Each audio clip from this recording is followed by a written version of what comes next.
జగన్మోహన్ రెడ్డి గారిని ఒకసారి నమ్మారు, ప్రజలు దారుణంగా మోసపోయారు. పక్క రాష్ట్రాల నుంచి కూడా మీ బీజేపీ వాళ్ళు నాయకుల్ని కార్యకర్తలను పిలిపించి దాడికి ప్రయత్నించారట మొన్న.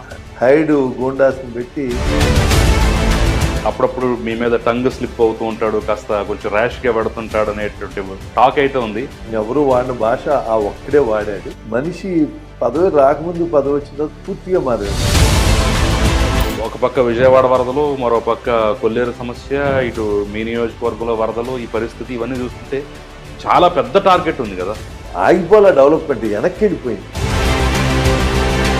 కొల్లేరు సమస్య మీకు కొంత గట్టిగానే ఉంటుంది కదా, అది పరిష్కారం కాకపోతే ఏం జరుగుతుందో ఆల్రెడీ మొన్న చూసాం. మరి ఏంటి పెద్ద బాధ్యత మీ నెత్తి మీద ఉంది, ఏం చేయబోతున్నారు?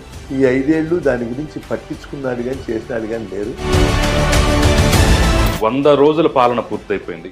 మీ ఎన్డీఏ